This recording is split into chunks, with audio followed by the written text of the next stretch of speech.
Mic off कर दो। Chapter number 3 है any number of forces acting at the point. First article है polygon law of forces. कहते if the number of forces acting at A point भी represented. देखो कोई भी force है अगर किसी पॉइंट ते रिप्रेजेंट कर रही तो कोई मैग्नीट्यूड होएगी तो डायरेक्शन होएगी। कोई भी फोर्स है नंबर ऑफ फोर्सेस है अगर वो किसी पॉइंट ते लग रही हैं या पॉइंट तो शुरू हो रही हैं या पॉइंट दे विच मर्ज हो रही हैं या तो वो कोई मैग्नीट्यूड होएगी तो डायरेक्शन होएगी बाय द साइड्स। तो अगर आप पॉलीगन है तो वो सारी अपने को जिन्नियां भी फोर्सेस होगी उस साइड ਨੂੰ रिप्रेजेंट करूगी तो एक क्लोज्ड फिगर बनाएगी। क्लोज्ड फिगर केड़ी बनाऊगी? पॉलीगन। दैन अगर एक क्लोज्ड फिगर पॉलीगन बनाऊगी तो सारिया फोर्सेस आपस ਦੇ ਵਿੱਚ ਕੀ ਹੋ ਗਈਆਂ ਇਕੁਇਲਿਬਰੀਅਮ ਹੋ ਗਈ। वो कह रहा है किन्नी नंबर ऑफ फोर्सेस लैनी है जी किसी पॉइंट पर लग रही हैं वो रिप्रेजेंट कर रही है मैग्नीट्यूड तो डायरेक्शन बाय द साइड मतलब कि एक साइड की तरह काम कर रही हैं तो एक क्लोज्ड फिगर बनानी है। जेकर पॉलीगन फिगर बना रही है दैन वो सारिया जिन्नियां भी फोर्सेस ने वो सारिया आपस में इक्विलिब्रियम हो गई।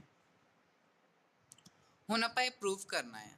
आपां कितनियां सारियां फोर्सेस लै लिया F1 लै ली F2 लै ली F3 F4 F5 be the force acting at the point. हुण देखो ओ पॉइंट तो कितनियां सारियां फोर्सेस निकल रही F1 भी निकल रही है F2 भी निकल रही है F3 भी निकल रही है F4 भी निकल रही है F5 भी निकल रही है। हुण ये सारियां फोर्सेस बाहर नूं निकलदियां पईयां एट द पॉइंट O तो। देखो ये फोर्सेस ने इन्हां दी कोई मैग्नीट्यूड तो होएगी नाल ही उन्हां दी डायरेक्शन है। हुण डायरेक्शन दसो किधर नूं है? जे मैं F1 दी डायरेक्शन देखा O तो F1 नूं जा रही है। अगर F2 की डायरेक्शन देखा O तो F2 नूं जा रही है।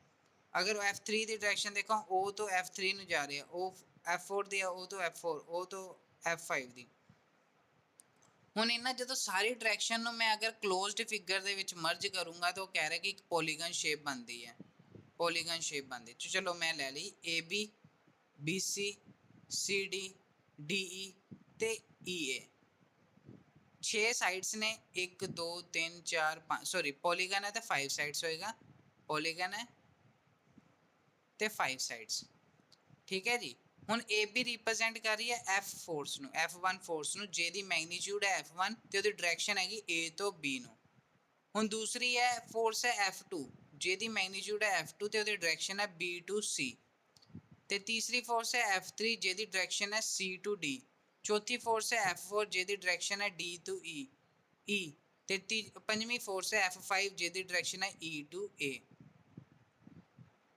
ये तो हो गया कि साढ़े को सारिया जिन्नियां भी फोर्सेस ने वो एक क्लोज्ड फिगर्स बना रही ने तो वो क्लोज्ड फिगर होगी पॉलीगन। हुण आपां ये प्रूव करना है कि ये सारी फोर्सेस आपस में बराबर है कि नहीं है, दे आर इन इक्विलिब्रियम और नॉट। हुण देखो now the resultant force F1 and F2 F3 F4 F5 हुण आपां इन्हां दी रिजल्टेंट फोर्सेस करनी है is the same as the resultant of the forces AB BC CD DE और EA। हुण देखो ए बी हुण आपां triangle law of vector addition पढ़िया है। Triangle law of vector addition वो की कहंदा सी अगर ये P फोर्स है अगर ये Q फोर्स है तो R होएगा अपने को A। That's a triangle law of vector addition. अगर कोई P फोर्स है तो Q फोर्स इस डायरेक्शन च है तो रिजल्टेंट अपने को होएगा इस डायरेक्शन दे विच। इन्हों आपां अगर नाम दे दिए OAB तो अगर साडे को OA है प्लस AB है दैट इज इक्वल टू अपने को क्या आएगा OB। That is a vector law of triangle law of vector addition का फॉर्मूला है OA रिप्रेजेंट करे P वैक्टर नूं AB रिप्रेजेंट करे Q वैक्टर नूं ते जेड़ा रिजल्टेंट होएगा दैट इज ए OB होएगा ना कि BO होएगा। ठीक है जी। हुण ओही उन्होंने लगाया AB vector plus BC vector AB plus BC plus CD plus DE plus EA तो A B plus A C A B plus B C. हम ध्यान ना देखो कि A B B C same इदा ही ए बी बी सी इधर गया तो अपने को किया है ए सी आ गया। यदि थां ते आपां की लिख दिता ए सी लिख दिता that is a triangle law of vector addition. आपां प्रॉपर्टी लगा दी यूज कर लिया तो आपां उत्थे ए सी लिख लिया। सी डी नूं इदां ही रहन दिता फिर सी डी ऐड करता प्लस डी ए प्लस ई ए। हुण ए सी हुण ध्यान ना देखो ए सी प्लस सी डी तो आ जिहड़ा रिजल्टेंट होएगा वो इस डायरेक्शन च होएगा उसका नाम देता ए डी वैक्टर। इन्होंने दोनों का रिजल्टेंट अपने को ए डी वैक्टर हो गया तो डी ई इदा हो गया। हुण देखो ध्यान नाल ए डी डी ई तो इसका रिजल्टेंट की हो गया ए डी ए तो डी गई फिर डी तो ई गई फिर ਉਹਦਾ ਰਿਜ਼ਲਟੈਂਟ ਕੀ ਹੋ ਗਿਆ AE। ਹੁਣ ਦੇਖੋ ਇਹਦੇ ਚ ਧਿਆਨ ਨਾਲ ਇਹ ਦੇਖੋ ਨੈਗੇਟਿਵ ਦੇ ਵਿੱਚ ਆਣਾ ਸੀ, ਕੀ ਆਣਾ ਸੀ अपने को AE आना सीगा, पर ਉਹਦੀ ਨੈਗੇਟਿਵ मैग्नीट्यूड है। AE अपने को नेगेटिव डायरेक्शन है, नेगेटिव है, it means plus EA vector. अगर ये दोनों नेगेटिव ते पॉजिटिव है तो अपने को रिजल्टेंट की होएगा 0 वैक्टर। ठीक है जी, ओके।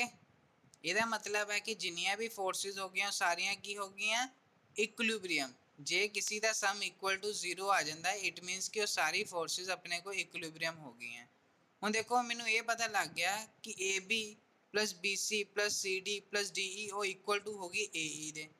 ठीक है, ਇਹਦਾ ਕੀ मतलब है? ਹੁਣ देखो इंपोर्टेंट डेफिनेशन है। डेफिनेशन ਹੁਣ ਕੀ ਕਹਿੰਦੀ ਪੋਲੀਗਨ ਲਾ ਆਫ फोर्सेस ਦਾ, ਕਹਿੰਦੀ कि अगर नंबर ऑफ फोर्सेस किसी एक पॉइंट कहते कितनी सारी फोर्सेस ने जो एक पॉइंट ते लग रही हैं तो वो रिप्रेजेंट कर रही हैं magnitude and direction by the sides, और नाल ही वो साइड्स भी रिप्रेजेंट कर रही हैं ते taken in order of an open polygon. इत्थे अपने को क्लोज्ड पॉलीगन सीगा, हुण देखो इत्थे ओपन पॉलीगन है।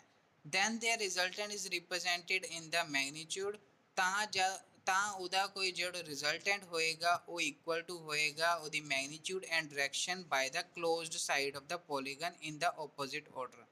ਹੁਣ ਦੇਖੋ ਕਲੋਜ਼ਡ ਸਾਈਡ ਪੋਲੀਗਨ ਕੀ ਸੀਗਾ, E ਤੋਂ A ਆਣੀ ਚਾਹੀਦੀ ਸੀ, E ਤੋਂ A ਆਣੀ ਚਾਹੀਦੀ ਸੀ ਨਾ, ਜਿਹਨੇ ਕਲੋਜ਼ ਕੀਤਾ ਹੈ ਸਾਰੀ ਚਾਰ ਜਿਹੜੀਆਂ ਹੈਗੀਆਂ ਆ ਡਾਇਰੈਕਸ਼ਨ ਨੂੰ ਇਹਨਾਂ ਨੇ ਕਲੋਜ਼ ਕਰ ਦਿੱਤਾ ਨਾ E ਤੇ A ਨੇ। ਕਹਿੰਦੇ ਕਿ ਜਦੋਂ ਓਪਨ ਪੋਲੀਗਨ ਹੋਏਗਾ ਫਿਰ ਕੀ ਹੋਏਗਾ, ਉਹ ਕਹਿ ਰਿਹਾ ਕਿ ਉਹਦੀ ਮੈਗਨੀਟਿਊਡ ਤਾਂ ਸੇਮ ਰਹੇਗੀ EA, but ਬਾय the closing of the polygon in opposite order. ਮਤਲਬ ਜਿੱਥੇ EA ਵੈਕਟਰ ਆਪਾਂ ਲੈ ਕੇ ਚੱਲੇ ਸੀ ਉੱਥੇ ਹੁਣ ਆਪਾਂ ਇਕੁਅਲ ਟੂ ਕਰ ਦਾਂਗੇ AE ਵੈਕਟਰ। ਆ ਚੀਜ਼ ਉਹਨਾਂ ਨੇ ਪੜ ਗਈ। ਹੁਣ ਦੇਖੋ ਇੱਥੇ EA ਲੈ ਕੇ ਚੱਲੇ ਸੀਗੇ, ਹੁਣ ਜਦੋਂ ਓਪਨ ਆ ਗਿਆ ਤੇ ਆਪਣੇ ਕੋ AE ਵੈਕਟਰ ਹੋ ਗਿਆ ਤੇ ਉਹ ਇਕੁਅਲ ਹੋ ਗਿਆ, ਦੈਟ ਇਜ਼ ਅ ਰਿਜ਼ਲਟੈਂਟ। ਇੰਨਾ ਫਰਕ ਹੈ ਜੀ ਡੈਫੀਨੇਸ਼ਨ ਦੇ ਵਿੱਚ। ਇਹ ਕਲੋਜ਼ਡ ਦੇ ਲਈ ਹੋ ਗਿਆ, ਇਹ ਓਪਨ ਦੇ ਲਈ ਹੋ ਗਿਆ, ਓਪਨ ਪੋਲੀਗਨ ਦੇ ਲਈ, ਇਹ ਕਲੋਜ਼ਡ ਪੋਲੀਗਨ ਦੇ ਲਈ। ਨੈਕਸਟ ਹੁਣ ਆਪਣੇ ਕੋ ਆਂਦਾ ਹੈ ਨੋਟ ਹੈ, ਵੈਰੀ ਇੰਪੋਰਟੈਂਟ ਨੋਟ ਹੈ। ਕਹਿੰਦੇ ਕਨਵਰਸ, ਹੁਣ ਕਨਵਰਸ ਦੀ ਗੱਲ ਆ ਗਈ ਕਿ ਜਿਹੜਾ converse of polygon law of forces in not true. ਕਹਿੰਦੇ ਕਿ ਬਟ ਇਹਦਾ ਕਨਵਰਸ ਟਰੂ ਨਹੀਂ ਹੈਗਾ in the sense as a triangle law of forces. ਕਹਿੰਦੇ ਟ੍ਰਾਇੰਗਲ ਲਾ ਆਫ ਫੋਰਸਿਸ ਦੇ ਵਿੱਚ ਆਪਾਂ ਉਹਦਾ ਵੀ ਆਪਣੇ ਕੋ ਰਿਜ਼ਲਟ ਟਰੂ ਨਹੀਂ ਹੁੰਦਾ ਆ, ਕਨਵਰਸ ਪਾਰਟ ਟਰੂ ਨਹੀਂ ਹੁੰਦਾ। ਸੇਮ ਇਹਦੇ ਵਿੱਚ ਵੀ ਆਪਣੇ ਕੋ ਕਨਵਰਸ ਪਾਰਟ ਟਰੂ ਨਹੀਂ ਹੁੰਦਾ ਆ। For there were the two equiangular polygon, अगर ਆਪਾਂ ਇਹਨੂੰ ਡਿਵਾਈਡ ਕਰ ਦਿੰਦੇ ਦੋ ਇਕਵੀ ਐਂਗੂਲਰ ਪੋਲੀਗਨ ਦੇ ਵਿੱਚ, then their sides need not be proportion, ਤੇ ਇਹਨਾਂ ਦੀ ਜਿੰਨੀਆਂ ਵੀ ਸਾਈਡਸ ਹੋਣਗੀਆਂ ਉਹ ਪ੍ਰੋਪੋਰਸ਼ਨ ਦੇ ਵਿੱਚ ਨਹੀਂ ਹੈਗੀਆਂ। ਇਟ ਮੀਨਸ ਕਿ ਇਹਨਾਂ ਦਾ converse of the polygon law of forces is not be true. ਠੀਕ ਹੈ ਜੀ। ਹੁਣ ਨੈਕਸਟ ਆਰਟੀਕਲ ਆਂਦਾ ਥਿਊਰਮ ਆਫ ਰਿਜ਼ੋਲਵਡ ਪਾਰਟ। ਹੁਣ ਥਿਊਰਮ ਆਫ ਰਿਜ਼ੋਲਵਡ ਪਾਰਟ ਕਹਿੰਦੇ ਕਿ ਆਪਣੇ ਕੋ ਕੀ ਆ ਗਿਆ ਕਿ ਜਿਹੜੀ ਆਪਣੇ ਕੋ ਫੋਰਸਿਸ ਲੱਗ ਰਹੀਆਂ, ਜੇ ਮੈਂ ਉਹ ਰਿਜ਼ੋਲਵ ਕਰਾਂ ਫੋਰਸਿਸ ਨੂੰ, ਫਿਰ ਉਹ ਕਿੱਦਾਂ ਦੀ ਫੋਰਸਿਸ ਬਣੂਗੀਆਂ ਅਲੋਂਗ। ਹੁਣ ਦੇਖੋ ਮੈਂ ਰਿਜ਼ੋਲਵ ਕਰੂੰਗਾ ਅਲੋਂਗ ਦਾ ਐਕਸਿਸ, ਜਾਂ ਐਕਸ ਐਕਸਿਸ ਹੋ ਸਕਦੀ ਹੈ ਜਾਂ ਵਾਈ ਐਕਸਿਸ, ਉਹੀ ਉਹਨਾਂ ਨੇ ਲਿਆ ਹੋਇਆ। ਹੁਣ ਦੇਖੋ theorem of resolved part, that is understanding point, understanding theorem ਹੈ, ਇੰਪੋਰਟੈਂਟ ਹੈ ਪਰ ਅੰਡਰਸਟੈਂਡ ਕਰਨੀ ਹੈ ਤੁਸੀਂ। ਕਹਿੰਦੇ ਅਲਜੈਬਰਿਕ ਸਮ, ਅਲਜੈਬਰਿਕ ਸਮ ਦਾ ਮਤਲਬ ਐਡੀਸ਼ਨ।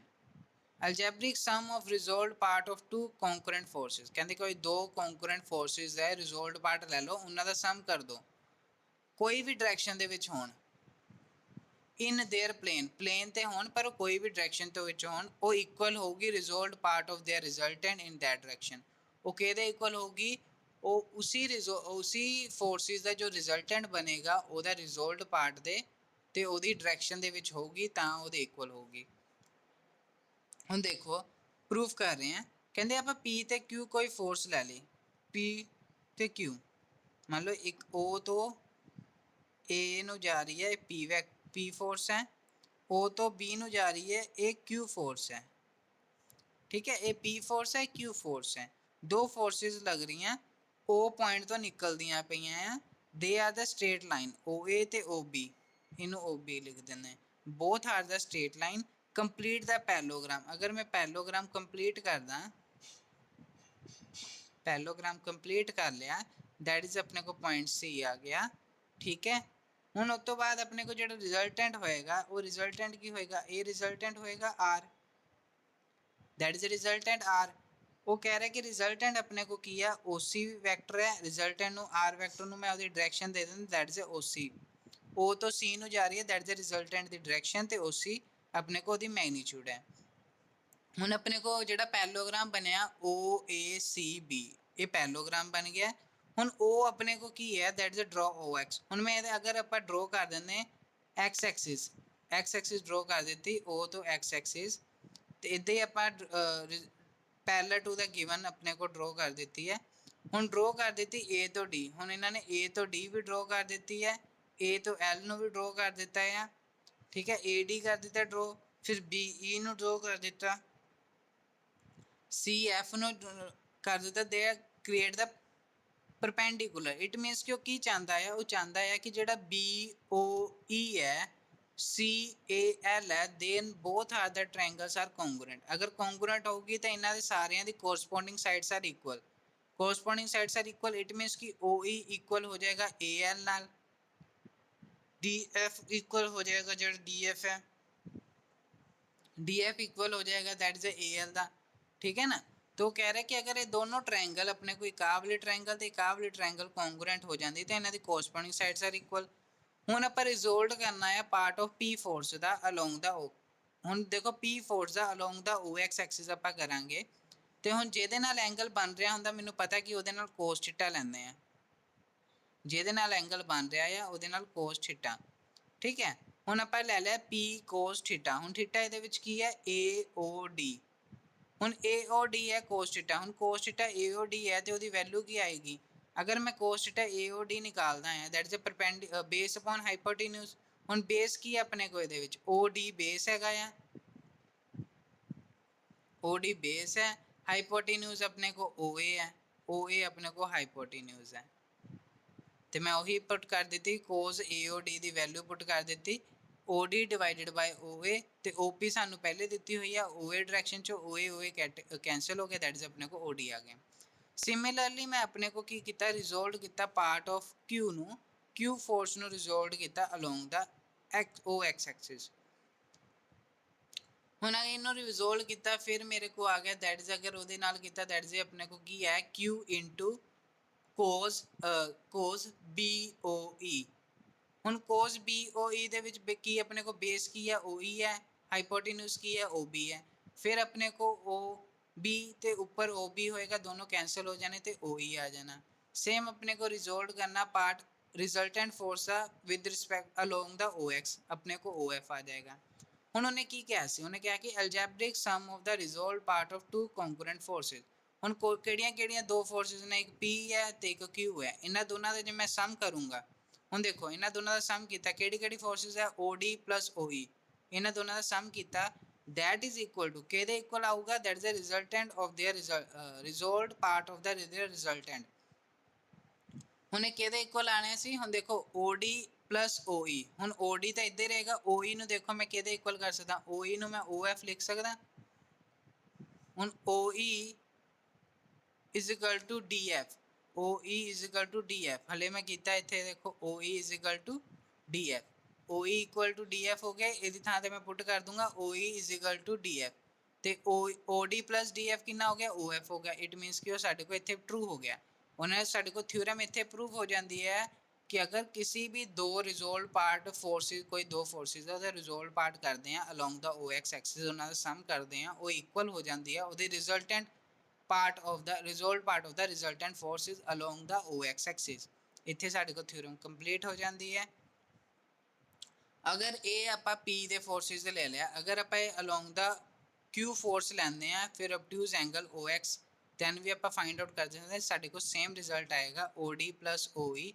हुण देखो ओ ई किहदे इक्वल हो जाएगा ए एल दे इक्वल हो जाएगा, तो O D plus A L हो जाएगा, तो हुण O D plus O D plus D F. हुण देखो मैं की कीता उहदे विच आपां बोथ साइड ते डी एफ, हुण इहदे च देखो की कीता O D plus O E is equal to O D plus A L.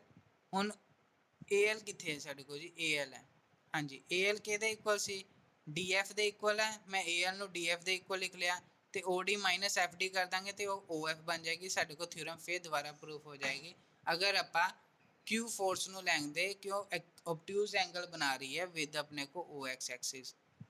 ਤੇ ਵੈਰੀ ਇੰਪੋਰਟੈਂਟ ਰਿਜ਼ਲਟ ਨੇ ਜਿਹੜੇ ਆਪਾਂ ਯੂਜ਼ ਕੀਤੇ ਨੇ ਕਿ ਆਪਣੇ ਕੋ ਆਹੀ ਰਿਜ਼ਲਟ ਹੈ। ਰਿਜ਼ਲਟ ਕੀ ਹੈ? ਅਲਜੈਬਰਿਕ ਸਮ ਲੈਣਾ ਹੈ ਕੋਈ ਦੋ ਫੋਰਸਿਸ ਦੇ ਰਿਜ਼ੋਲਵ ਪਾਰਟ ਦਾ, ਉਹ ਕੋਈ ਵੀ ਡਾਇਰੈਕਸ਼ਨ ਦੇ ਵਿੱਚ ਹੋਣ ਉਹ ਇਕੁਅਲ ਹੋਏਗਾ resolve part of there resultant in that direction. ਇਹ ਰਿਜ਼ਲਟ ਹੈ ਜੀ ਆਪਾਂ ਜਿਹੜੇ ਯੂਜ਼ ਕਰਨੇ ਨੇ। ਸਿਮਿਲਰਲੀ ਆਪਣੇ ਕੋ ਅਗਰ ਜਨਰਲਾਈਜ਼ ਕਰਦੇ ਹਾਂ ਥਿਊਰਮ ਨੂੰ ਆਈ ਰਿਜ਼ੋਲਵ ਪਾਰਟ ਨੂੰ ਤੇ ਆਪਣੇ ਕੋ ਕਿੰਨੀਆਂ ਸਾਰੀਆਂ F1 F2 F3 F4 ਸਾਰਿਆਂ ਦਾ ਸਮ ਲਵਾਂਗੇ resolve part of theirs that is अपने को इक्वल टू होएगा algebraic sum of the resolved part of the resultant. ਉਹੀ ਆਪਾਂ ਲਿਖਿਆ ਕਿ ਇਹ ਸਾਡੇ ਕੋਲ ਥਿਊਰਮ ਸਿਮਿਲਰਲੀ ਚੱਲੇਗੀ ਆਰਟੀਕਲ ਨੰਬਰ 33 ਦੀ। ਹੁਣ ਆਪਾਂ ਦੇਖੋ ਜੀ ਜੇ ਆਪਾਂ ਇਹਦੇ ਐਗਜ਼ਾਮਪਲ ਕਰਦੇ ਹਾਂ, ਚਲੋ ਐਗਜ਼ਾਮਪਲ ਨੰਬਰ 1 ਕਰਦੇ ਹਾਂ। ਕਹਿੰਦੇ ਕਿ ਆਪਣੇ ਕੋਲ ਫੋਰਸਿਸ ਹੈ if the force of the magnitude PQR act at a point parallel to the side. ਹੁਣ ਦੇਖੋ P ਫੋਰਸ ਲੱਗ ਰਹੀ ਹੈ, Q ਫੋਰਸ ਲੱਗ ਰਹੀ ਹੈ ਤੇ R ਫੋਰਸ ਲੱਗ ਰਹੀ ਹੈ, ਠੀਕ ਹੈ। ਐਕਟ ਕਰ ਰਹੀ ਹੈ ਐਟ ਅ ਪੈਰਲਲ ਪੁਆਇੰਟ ਤੇ, ਕਹਿੰਦੇ ਕਿ ਇਹ ਸਾਰੀਆਂ ਇੱਕ ਪੁਆਇੰਟ ਤੇ ਐਕਟ ਕਰ ਰਹੀਆਂ ਜਿਹੜੀ ਪੈਰਲਲ ਟੂ ਦ ਸਾਈਡ ਹੈ BC। ਹੁਣ BC ਫੋਰਸ ਲੱਗ ਰਹੀ ਹੈ P ਤੇ, ਮਤਲਬ P ਫੋਰਸ ਲੱਗ ਰਹੀ BC ਸਾਈਡ ਤੇ, Q ਫੋਰਸ ਲੱਗ ਰਹੀ ਹੈ CA ਤੇ, R ਫੋਰਸ ਲੱਗ ਰਹੀ ਹੈ AB ਤੇ। ਇਹ ਧਿਆਨ ਰੱਖਣਾ ਜੀ, ਜਿੱਦਾਂ ਜਿੱਦਾਂ ਉਹਨਾਂ ਨੇ ਕਿਹਾ ਹੈ ਉਹ ਉਹਨਾਂ ਦੀ ਡਾਇਰੈਕਸ਼ਨ ਰਿਪਰੈਜ਼ੈਂਟ ਕਰ ਰਹੇ ਨੇ। ਹੁਣ P ਫੋਰਸ, ਹੁਣ ਦੇਖੋ ਮੈਂ ਇਹਦੇ ਚ ਕਿਹਾ ਰਿਪਰੈਜ਼ੈਂਟੇਡ ਆਫ ਅ ਟ੍ਰਾਇੰਗਲ ABC, ਕਹਿੰਦੇ ਕਿ ਇਹ ਤਿੰਨੋਂ ਫੋਰਸ ਆਪਸ ਚ ਮਿਲ ਕੇ ਇੱਕ ਟ੍ਰਾਇੰਗਲ ਬਣਾ ਰਹੀਆਂ ਨੇ ਔਰ ਟ੍ਰਾਇੰਗਲ ਦਾ ਨਾਮ ਹੈ ABC ਤੇ ਪ੍ਰੂਫ ਕਰੋ ਕਿ ਉਸ ਰਿਜ਼ਲਟੈਂਟ ਦੀ ਮੈਗਨੀਟਿਊਡ ਇੰਨੀ ਆਏਗੀ। ਹੁਣ ਆਪਾਂ ਇਹ ਥਿਊਰਮ ਪ੍ਰੂਫ ਕਰਨੀ ਹੈ, ਕੋਈ ਮੁਸ਼ਕਿਲ ਨਹੀਂ ਹੈ, ਧਿਆਨ ਨਾਲ ਦੇਖਣਾ ਹੈ ਕਿ ਆਪਾਂ ਟ੍ਰਾਇੰਗਲ ਲੈ ਲਈ ABC AB ਤੇ C, ਟ੍ਰਾਇੰਗਲ ਲੈ ਲਈ। ਤਿੰਨ ਫੋਰਸਿਸ ਨੇ PQR act at the point O parallel to the side BC CA ਔਰ AB। ਹੁਣ ਧਿਆਨ ਨਾਲ ਦੇਖਣਾ ਹੈ ਕਿ BC CA ਔਰ AB ਦੇ ਵਿੱਚ ਉਹਨਾਂ ਦੀ ਫੋਰਸਿਸ ਲੱਗ ਰਹੀਆਂ, ਠੀਕ ਹੈ। ਹੁਣ BC ਹੈ, BC ਤੇ P ਲੱਗ ਰਹੀ ਹੈ। ਹੁਣ ਮੈਨੂੰ ਪਤਾ ਹੈ ਕਿ ਅਗਰ choose the axis in the shown in a figure, ਹੁਣ ਆਪਾਂ axis choose ਕਰਨੀ ਹੈ, let F be the resultant making at an angle theta with the x axis। ਹੁਣ ਧਿਆਨ ਨਾਲ ਦੇਖੋ ਜੀ ਆਪਾਂ ਕੀਤਾ ਹੋਇਆ ਹੈ that is a resolve along the x axis and y axis। ਹੁਣ ਦੇਖੋ ਆਪਾਂ x axis ਲੈ ਲਈ OX ਤੇ OY ਲੈ ਲਈ, ਠੀਕ ਹੈ। ਹੁਣ ਦੇਖੋ ਅਗਰ ਆਪਣੇ ਕੋ ਇਹ ਪੂਰਾ 90 ਡਿਗਰੀ ਹੈ, ਇਹ ਐਂਗਲ B ਹੈ, ਇਹ ਐਂਗਲ A ਹੈ ਤੇ ਐਂਗਲ C ਹੈ, ਤੇ ਜਿਹੜਾ ਬਾਹਰ ਵਾਲਾ ਐਂਗਲ ਕੀ ਹੋਏਗਾ 180 ਮਾਈਨਸ C ਹੋਏਗਾ। A ਦਾ ਬਾਹਰ ਵਾਲਾ ਐਂਗਲ ਕੀ ਹੋਏਗਾ 180 ਮਾਈਨਸ A ਹੋਏਗਾ, B ਦੇ ਬਾਹਰ ਵਾਲਾ ਐਂਗਲ ਹੋਏਗਾ 180 ਮਾਈਨਸ B ਹੋਏਗਾ। ਇੰਨਾ ਪਤਾ ਲੱਗ ਗਿਆ। ਹੁਣ ਇਸ ਚੀਜ਼ ਨੂੰ ਮੈਂ ਵੈਕਟਰ ਫਾਰਮ ਦੇ ਵਿੱਚ ਲਿਖ ਲਈ ਕਿ A ਤੋਂ O ਪੁਆਇੰਟ ਤੋਂ ਆਹ ਵਾਲੀ ਫੋਰਸ ਵੀ ਜਾ ਰਹੀ ਹੈ, ਆਹ ਵਾਲੀ ਫੋਰਸ ਵੀ ਜਾ ਰਹੀ ਹੈ। ਹੁਣ ਦੇਖੋ OX ਜਾ ਰਹੀ ਹੈ P ਫੋਰਸ, OQ ਫੋਰਸ ਜਾ ਰਹੀ, O ਤੋਂ Q ਨੂੰ ਜਾ ਰਹੀ ਹੈ Q ਫੋਰਸ, O ਤੋਂ R ਨੂੰ ਜਾ ਰਹੀ ਹੈ R ਫੋਰਸ ਜਾ ਰਹੀ ਹੈ। ਹੁਣ ਦੇਖੋ ਧਿਆਨ ਨਾਲ ਦੇਖੋ ਕਿ ਅਗਰ ਮੈਂ P ਫੋਰਸ ਬਣਾ ਰਿਹਾ ਹਾਂ, P ਫੋਰਸ ਬਣਾ ਰਿਹਾ, P ਫੋਰਸ ਦੇ ਵਿੱਚ ਹੁਣ ਦੇਖੋ ਧਿਆਨ ਨਾਲ ਇਹਨਾਂ ਨੇ ਕੀ ਕਿਹਾ BC ਆਪਣੇ ਕੋ P ਫੋਰਸ ਹੈ, ਆ P ਫੋਰਸ ਹੈ, ਠੀਕ ਹੈ ਜੀ। ਹੁਣ ਆ P ਫੋਰਸ ਹੈ,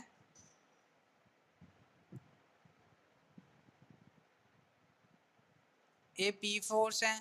ਹੁਣ Q ਫੋਰਸ ਕਿੱਥੇ ਹੈ ਸਾਡੇ ਕੋਲ, Q ਦਾ ਨਾਮ ਦਿੱਤਾ CA, A ਹੋ ਗਈ C ਤੋਂ A ਨੂੰ Q ਫੋਰਸ ਹੋ ਗਈ ਔਰ AB A ਤੋਂ B ਨੂੰ R ਫੋਰਸ ਹੋ ਗਈ। ਹੁਣ ਧਿਆਨ ਨਾਲ ਦੇਖੋ ਕਿ P ਔਰ Q ਦੇ ਵਿੱਚ ਕਿੰਨਾ ਐਂਗਲ ਬਣਦਾ ਪਿਆ, P ਫੋਰਸ ਤੇ Q ਫੋਰਸ, P ਫੋਰਸ ਤੇ Q ਫੋਰਸ ਦੇ ਵਿੱਚ ਐਂਗਲ ਬਣਦਾ ਪਿਆ ਪਾਈ ਮਾਈਨਸ C। P ਫੋਰਸ ਤੇ Q ਫੋਰਸ ਅਗਰ ਮੈਂ ਇਹਨੂੰ ਸਿੱਧਾ ਲੈ ਜਾਂਦਾ ਤੇ ਆ P ਫੋਰਸ ਤੇ Q ਫੋਰਸ ਦੇ ਵਿੱਚ ਐਂਗਲ ਕਿੰਨਾ ਬਣਦਾ ਪਿਆ ਪਾਈ ਮਾਈਨਸ C, ਤੇ ਮੈਂ ਇੱਥੇ ਪਾਈ ਮਾਈਨਸ C ਲਿਖ ਲਿਆ। ਧਿਆਨ ਨਾਲ ਦੇਖਣਾ ਹੈ ਕਿ P ਫੋਰਸ ਸਿੱਧੀ ਜਾ ਰਹੀ ਹੈ, Q ਫੋਰਸ ਇੱਧਰ ਨੂੰ ਜਾ ਰਹੀ ਹੈ ਤੇ ਇਹਨਾਂ ਦੋਨਾਂ ਦੇ ਵਿੱਚ ਐਂਗਲ ਹੋ ਗਿਆ ਪਾਈ ਮਾਈਨਸ C, ਤੇ ਮੈਂ ਇੱਥੇ ਪਾਈ ਮਾਈਨਸ C ਲਿਖ ਦਿੱਤਾ। ਹੁਣ ਧਿਆਨ ਨਾਲ ਦੇਖੋ ਕਿ Q ਫੋਰਸ ਇੱਧਰ ਨੂੰ ਜਾ ਰਹੀ ਹੈ ਤੇ R ਫੋਰਸ ਇੱਧਰ ਨੂੰ ਜਾ ਰਹੀ ਹੈ ਤੇ ਇਹਨਾਂ ਦੇ ਵਿੱਚ ਐਂਗਲ ਕੀ ਬਣ ਰਿਹਾ, that is pi minus A, pi minus A ਲਿਖ ਦਿੱਤਾ। ਹੁਣ ਧਿਆਨ ਨਾਲ ਦੇਖਣਾ ਇੱਧਰ ਨੂੰ ਸਾਈਡ ਨੂੰ ਕਿ ਆਪਣੇ ਕੋ ਆਰ ਫੋਰਸ ਇੱਧਰ ਨੂੰ ਜਾ ਰਹੀ ਹੈ, ਆਰ ਫੋਰਸ ਇੱਧਰ ਨੂੰ ਜਾ ਰਹੀ ਹੈ ਤੇ ਪੀ ਫੋਰਸ ਇੱਧਰ ਨੂੰ ਜਾ ਰਹੀ ਹੈ ਤੇ ਇਹਨਾਂ ਦੋਨਾਂ ਦੇ ਵਿੱਚ ਕੀ ਐਂਗਲ ਬਣਦਾ ਹੈ ਪਾਈ ਮਾਈਨਸ ਬੀ, ਤੇ ਇਹਨੂੰ ਮੈਂ ਲਿਖੂੰਗਾ ਪਾਈ ਮਾਈਨਸ ਬੀ। ਤੇ ਪਾਈ ਮਾਈਨਸ ਬੀ ਲਿਖ ਦਿੱਤਾ, ਪਾਈ ਮਾਈਨਸ ਸੀ, ਪਾਈ ਮਾਈਨਸ ਏ ਤੇ ਪਾਈ ਮਾਈਨਸ ਬੀ। ਜਦੋਂ ਇੱਥੋਂ ਦੀ ਆਪਾਂ ਆਹ ਵਾਲੀ ਚੀਜ਼ ਬਣਾ ਲਈ, ਫਿਰ ਆਪਾਂ ਉਸ ਤੋਂ ਬਾਅਦ ਰਿਜ਼ੋਲਵ ਕਰਨਾ ਸ਼ੁਰੂ ਕਰਨਾ ਅਲੋਂਗ ਦਾ ਐਕਸ ਐਕਸਿਸ ਅਤੇ ਅਲੋਂਗ ਦਾ ਵਾਈ ਐਕਸਿਸ। ਹੁਣ ਫਸਟਲੀ ਮੈਂ ਕਰੂੰਗਾ ਅਲੋਂਗ ਦਾ ਐਕਸ ਐਕਸਿਸ, ਤੇ ਅਲੋਂਗ ਦਾ ਐਕਸ ਐਕਸਿਸ ਲਊਂਗਾ ਤੇ ਮੇਰੇ ਕੋ ਕੀ ਆਏਗੀ, ਅਗਰ ਕੋਈ ਫੋਰਸ ਹੈ, ਅਗਰ ਫੋਰਸ ਹੈ ਉਹ ਅਲੋਂਗ ਦਾ ਐਕਸ ਐਕਸਿਸ ਹੈ ਤੇ ਉਹ ਕਿਸ ਪਾਰਟ ਦੇ ਵਿੱਚ ਰਿਜ਼ੋਲਵ ਹੋਏਗੀ, that is F cos theta. ਹੁਣ ਐਫ ਕੋਸ ਥੀਟਾ ਹੈ, F cos theta is equal to, ਹੁਣ ਪੀ ਜਿਹੜੀ ਪੀ ਫੋਰਸ ਹੈ, ਪੀ ਫੋਰਸ ਦਾ ਹੁਣ ਦੇਖੋ ਪੀ ਫੋਰਸ ਕੋਸ 0 ਹੋਏਗਾ ਪਲੱਸ ਕਿਊ ਦੇ ਨਾਲ, ਹੁਣ ਦੇਖੋ ਪੀ ਫੋਰਸ ਹੈ, ਅਗਰ ਪੀ ਫੋਰਸ ਹੈ ਤੇ ਉਹ ਐਫ ਦੇ ਨਾਲ ਕੀ ਹੋਏਗੀ, ਜੇ ਮੈਂ ਇੱਧਰ ਦੇਖ ਲੈਂਦਾ, ਜੇ ਪੀ ਫੋਰਸ ਹੈ ਤੇ ਉਹ ਦੋਨੋਂ ਪੈਰਲਲ ਹੋਊਗੀ, ਐਫ ਪੀ ਫੋਰਸ ਵੀ ਪੈਰਲਲ ਹੈ ਤੇ ਐਫ ਫੋਰਸ ਵੀ ਪੈਰਲਲ ਹੈ ਤੇ ਉਹ ਦੋਨੋਂ ਪੈਰਲਲ ਹੋਊਗੀ ਤੇ ਉਹਨਾਂ ਦੋਨਾਂ ਦੇ ਵਿੱਚ ਐਂਗਲ ਕੀ ਹੋਊਗਾ, ਦੈਟ ਇਜ਼ 0। ਹੁਣ ਉਹੀ ਕਹਿ ਰਿਹਾ ਕਿ ਅਗਰ ਪੀ ਫੋਰਸ ਇੱਧਰ ਹੈ, ਹੁਣ P ਇੱਧਰ ਹੈ ਤੇ Q ਇੱਧਰ ਹੈ ਤੇ ਉਹਨਾਂ ਦੋਨਾਂ ਦੇ ਵਿੱਚ ਐਂਗਲ ਕੀ ਹੈ, that is pi minus C plus. ਹੁਣ ਰਿਜ਼ਲਟੈਂਟ ਆ ਗਿਆ, ਹੁਣ ਰਿਜ਼ਲਟੈਂਟ ਆਪਣੇ ਕੋ ਕੀ ਹੈ, P ਫੋਰਸ ਹੈ ਤੇ ਉਹਦਾ ਕੋਸ ਕੀ ਆਏਗਾ 2 pi minus C plus A, 2 pi minus C plus ਏ।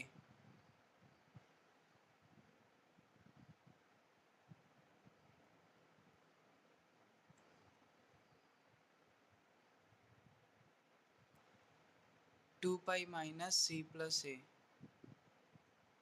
हाँ जी देखो जी आ वाला ही ਹੁਣ ਦੇਖੋ ਕੀ ਕਹਿ ਰਿਹਾ, ਧਿਆਨ ਨਾਲ ਡਾਇਗਰਾਮ ਦੇਖਣਾ, ਕਹਿੰਦੇ ਕਿ ਆ O ਤੋਂ ਜਾ ਰਿਹਾ X ਨੂੰ, ਠੀਕ ਹੈ ਜੀ, ਜਿਹੜੀ F ਫੋਰਸ ਰਿਪਰੈਜ਼ੈਂਟ ਕਰ ਰਹੀ, ਤੇ ਆ ਜਾ ਰਹੀ ਹੈ O ਤੋਂ ਲੈ ਕੇ R ਨੂੰ, R ਵੈਕਟਰ ਜਿਹੜੀ ਰਿਪਰੈਜ਼ੈਂਟ ਕਰ ਰਹੀ ਹੈ। ਹੁਣ ਇਹਨਾਂ ਦੋਨਾਂ ਦੇ ਵਿੱਚ ਐਂਗਲ ਕੀ ਹੋਏਗਾ, ਹੁਣ ਇਹਨਾਂ ਦੋਨਾਂ ਦੇ ਵਿੱਚ ਐਂਗਲ ਕੀ ਹੋਏਗਾ, pi minus A plus pi minus C, ਤੇ ਪਾਈ ਪਲੱਸ ਪਾਈ 2 ਪਾਈ ਹੋ ਗਿਆ, ਮਾਈਨਸ ਕਾਮਨ ਲੈ ਲਿਆ ਤੇ ਬ੍ਰੈਕਟ 'ਚ ਰਹਿ ਗਿਆ A plus C, that is the angle pi minus A plus pi minus C। ਹੁਣ ਇਹਦੇ ਵਿੱਚ ਹੈਗੇ 2 pi minus A plus C, ਉਹੀ ਆਪਾਂ ਇੱਥੇ ਲਿਖ ਦਿੱਤਾ R cos 2 pi minus C plus A। ਹੁਣ R cos 2 pi minus C plus A ਹੈ ਤੇ ਆਪਾਂ ਉਹਨੂੰ ਸੋਲਵ ਕਰਾਂਗੇ, 2 pi minus C plus A that is A cos theta आएगा, कोस थीटा कितना है C प्लस ए, एंगल सेम हो जाएगा।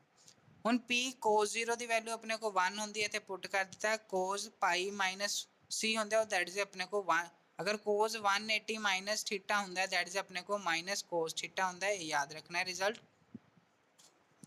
cos 180 minus theta that is equal to minus cos theta, वही लगाया दैट इज अपने को माइनस आ गया, तो माइनस क्यू cos C आ जाएगा क्योंकि एंगल C है।